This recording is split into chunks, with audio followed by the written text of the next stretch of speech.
Mick, obviously it's a massive fight. What does it mean to you? Because obviously you've had troubles over the years, you've been up, you've been down. This is a massive fight to come back onto Sky with for you personally. It is, it really is. I mean, you've hit the nail on the head there, really. It's been an incredible roller coaster of a journey. It's been hard. It's been emotional as well, to be fair. And I'm just proud to be sitting here with Tyson Fury, because he's a special person. Me and him have been, up, we've been down, but we've stayed strong, stayed firm. Him, Peter, his family, great people, really, really good people. Massive day for my family, Peter's family, Tyson's family. It couldn't be bigger. I know you set a great store by loyalty. I know when your TV deal ended, a lot of your fighters left and went on to what they considered, greener pastures. Tyson stuck with you. He was probably your biggest name, at least in development and potential, and he stuck with you all the way through. So what does that mean, and what does that say about him? That means everything to me and my family, because you're right, he did. He was a big draw at the time as well. And he came to me and said, "You believed in me from day one, Mick, and I'll never forget that, and I'm with you to the end of my career." And that, I can't tell you what that means in this day and age, because it's horrible out there, to say the least.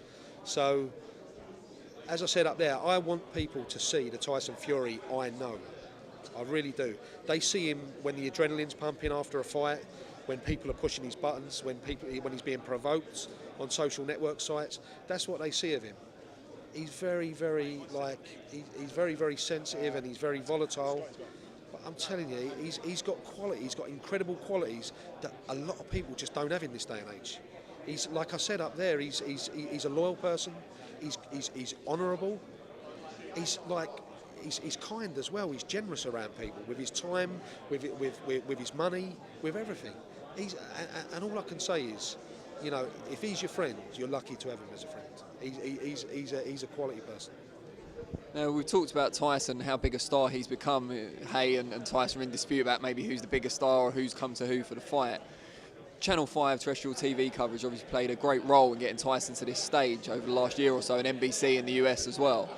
Where does the Channel 5 deal stand? Obviously, they're not going to be showing this fight. Does that affect the relationship going forward? No, I mean, look, it's one of them situations like, Channel 5 are fantastic. They're great to work with. They've done a hell of a job with Tyson, and have got great ratings all the way through. But the people who run it are very sensible people, and they knew it would get to a stage where it would probably be too big. It's not saying that he's never going to fight on Channel 5 again, because there's always. I mean, he loves Channel 5. He'll work Channel 5. They've been a big influence on his career. So it's not to say that there won't be another fight on Channel 5, because there probably will. And what about the possibility of getting some of your other fighters on the undercard? Because it's obviously a great showcase for them, a massive show. Yeah, well, look, this is a 50-50 co-promotion, so I've got half of the show basically, and half of the undercard. So I'm looking now. I'm working out who from our team we're going to be putting on that show, who it makes sense to put on now. Excellent. We're looking at another Channel 5 show on September the 14th. So obviously, we've got 2 shows within 2 weeks to keep the team busy. A lot of stress for you then? A lot of stress, yeah. Planning's the key. Over the summer, no holidays, just strictly planning.